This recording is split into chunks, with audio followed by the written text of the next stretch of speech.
कोकणातील प्रत्येक अपडेट जाणून घेण्यासाठी आजच माझे कोकणच्या सोशल मीडिया प्लॅटफॉर्मला लाईक, फॉलो आणि सबस्क्राईब करा। रत्नागिरी तालुक्यातील निरुळ येथील चिरेखाणीवर आढळून आलेल्या आणि भारतामध्ये बेकायदेशीर वास्तव्य करणाऱ्या 13 बांगलादेशीयांची 15 मे रोजी बांगलादेशात रवानगी केली जाणार आहे। न्यायालयाने त्यांना ठोठावलेली 6 महिन्यांची शिक्षा 14 मे रोजी संपणार आहे। लगेचच दुसऱ्या दिवशी त्यांना बांगलादेशात पाठवण्यात येणार आहे। त्यासाठी बांगलादेश भारताच्या बॉर्डरवरील सुरक्षा यंत्रणेच्या ताब्यात त्यांना दिले जाणार आहे, अशी माहिती जिल्हा पोलीस अधीक्षक धनंजय कुलकर्णी यांनी दिली आहे। आपल्या सर्वांना कल्पना आहे, पूर्णगड पोलीस स्टेशनच्या हद्दीमध्ये एकूण 13 बांगलादेशी नागरिकांना आम्ही पकडलं होतं आणि त्यांच्याविरुद्ध कायदेशीर कारवाई केली होती। त्या गुन्ह्यामध्ये मान्य न्यायालयाने त्यांना 6 महिने सश्रम कारावास आणि 500 रुपये आर्थिक दंड अशा प्रकारची शिक्षा ठोठावली होती आणि त्यांची ही शिक्षा जी आहे 14 मे रोजी पूर्ण होत आहे।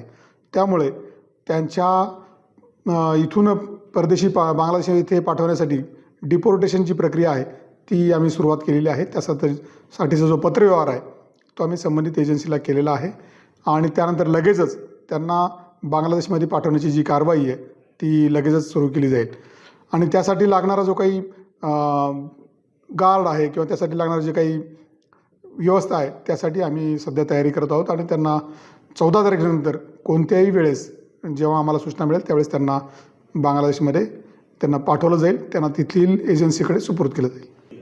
आपल्याकडे एकूण 3 पाकिस्तानी नागरिक असून ते लॉंग टर्म व्हिसा LTV या वर्गवारीमध्ये त्यांचा व्हिसा आहे आणि अशा लोकांना केंद्र सरकारने त्यांना जो त्यांचा निर्णय होता त्याला 48 तासापासून जो देश सोडून देण्याबद्दलचा निर्णय होता त्याच्यातून सूट दिलेली आहे। त्यामुळं त्यांना परदेशात लगेच पाठवण्याची गरज नाही आहे। रत्नागिरीतील अंमली पदार्थ विरोधी मोहीम आणखीन तीव्र करणार असल्याची माहिती पोलीस अधीक्षक धनंजय कुलकर्णी यांनी दिली। दरम्यान रत्नागिरीतील फार्मसींना नोटीस देण्यात आली आहे, ज्याद्वारे रात्री 11:30 नंतर कोणालाही औषध किंवा शीतपेय न देण्याचं आवाहन त्यांनी केलं आहे। रत्नागिरी जिल्हा पोलीस दलानं अंमली पदार्थ विरोधी जी मोहीम आहे अतिशय तीव्र केलेली आहे।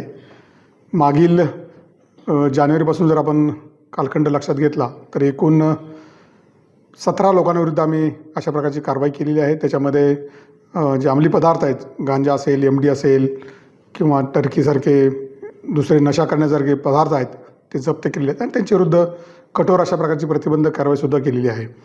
आजवर अनेक लोकांना जिल्ह्याबाहेर तडीपारसुद्धा करण्यात आलेला आहे, त्यांना वेगवेगळ्या जिल्ह्यामध्ये तडीपार करून त्यांना पाठवण्यात आलेलं आहे।